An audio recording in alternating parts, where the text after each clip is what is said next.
नमस्कार, मैं रंजन कुमार अमृत न्यूज़ से आपका हार्दिक स्वागत करता हूँ। राजधानी पटना से पुरातत्व निदेशालय, बिहार सरकार और कला संस्कृति और युवा विभाग बिहार सरकार की ओर से आयोजित एक प्रेस वार्ता में पुरातत्व निदेशालय की निदेशक रचना पाटिल ने प्रसन्नता व्यक्त करते हुए कहा कि इंदिरा गांधी राष्ट्रीय कला केंद्र IGNA से न्यू दिल्ली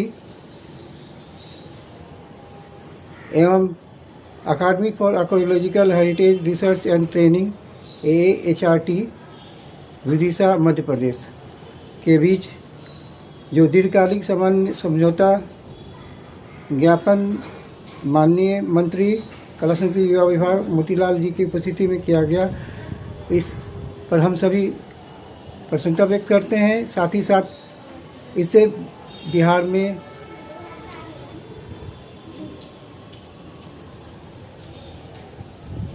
पुरातत्विक महत्व के सभी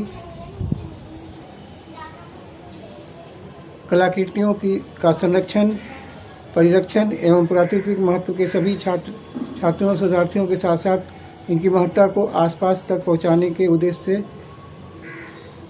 यह MOU साइन किया गया है।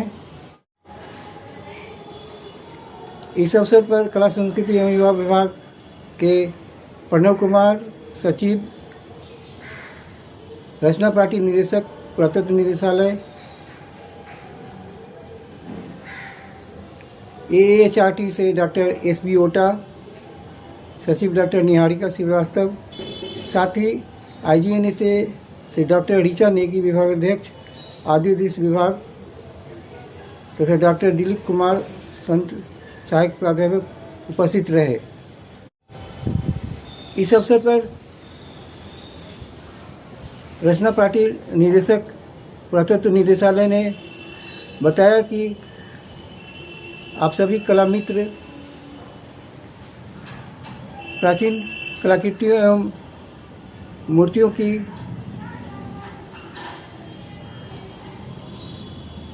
संरक्षण में योगदान दे। नमस्कार मैम, एक मिनट में, ये आज जो 2 MOU साइन करवाया गया है, इस अवसर पर क्या संदेश देंगे आप बिहार कला प्रेमियों को और ये जो पुरातत्व विभाग के जो छात्र हैं उनको क्या कहेंगे आप? क्योंकि आज जो 2 संस्थाओं के साथ जो बिहार सरकार की कला संस्कृति एवं युवा विभाग का जो निदेशालय पुरातत्व निदेशालय उसके साथ जो MOU हुआ है वो बिहार वासियों के लिए उपलब्धि है, क्योंकि ये हमारे पुरातात्विक स्थलों, स्मारकों और जिससे कहते हैं विरासतों को सहेज कर संजोज कर रखने की बात है। तो उसके लिए ये MOU किया गया है, जिसमें हमारे पुरास्थलों का संवर्धन, उसका उत्खनन, उसका संरक्षण किस प्रकार किया जाएगा। जो यहाँ के शोधार्थी हैं उनको और अनेक विषयों पर शोध के बारे में जानकारियाँ मिल सकती हैं, उनकी कैपेसिटी बिल्डिंग हो सकती है। इस विषय पर ये पूरा MOU किया गया है और इसके सकारात्मक परिणाम को आप लोगों को कुछ ही महीनों में दिखाएंगे। बधाई। नमस्कार सर, एक मिनट सर, आज जो 2 MOU को साइन करवाया गया है, इस शुभ अवसर पर क्या संदेश देंगे आप बिहार वासियों को? आज इंदिरा गांधी राष्ट्रीय कला केंद्र नई दिल्ली और academy for archaeological heritage research and training institute Vidisha Madhya Pradesh के साथ विभागीय समझौता ज्ञापन पर हस्ताक्षर किया गया है और इसके कई मायने हैं। आप सभी जानते हैं कि बिहार की विरासत, बिहार का इतिहास अत्यंत संपन्न रहा है और संस्कृति काफ़ी संपन्न रही है। इन धरोहरों को सहेजने के लिए, इनको संवर्धन करने के लिए, परिवर्धन करने के लिए, विकसित करने के लिए यह आवश्यकता थी कि वैसी संस्थाएं जो कि ऑलरेडी इसमें कार्य कर रही हैं उनके साथ टाइप किया जाए। इसी परिप्रेक्ष्य में आज यह किया गया और लोगों को निश्चित रूप से उम्मीद है कि आने वाले दिनों में दोनों संस्थाएं मिलकर वहाँ की संस्थाओं की जो विशिष्टता है उनका फ़ायदा यहाँ मिलेगा और हमारी जो ऐतिहासिक धरोहरें हैं उनको संरक्षित और परिवर्तित करने में काफ़ी सहायता है। एक छोटा सा सवाल है, राजधानी पटना में भी बहुत सारे प्राचीन कलाकृतियाँ इधर से बिखरे हुए हैं और मतलब कि अगर कोई चाहता है भी कि इसे संरक्षण किया जाए तो सहयोग नहीं मिल पा रहा, इसमें आप क्या कहेंगे?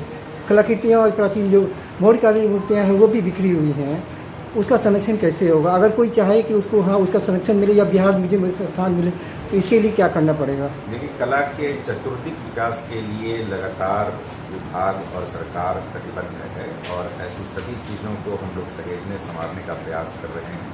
आपको विदित भी हो कि कुछ ही दिनों पहले गुरु शिष्य परंपरा के अंतर्गत वैसी सभी लोक कलाएँ जो कि विस्मृत हो रही हैं उनको पुनर्जीवित करने का प्रयास किया जा रहा है। इसी प्रकार आम्रपाली प्रशिक्षण केंद्र के माध्यम से भी कलाओं को सहेजने का प्रयास किया जा रहा है। इसके अतिरिक्त यह भी प्रयास हो रहा है कि जहाँ भी वैसी संस्थाएं जो पहले से चली आ रही हैं, चाहे वह निजी स्तर पर चली आ रही हो या सरकारी स्तर पर, उनको भी हम लोग मेंटेन करें और बेहतर तरीके से उनका संचालन सुनिश्चित करें। इन सभी दिशाओं में कार्य लगातार करें।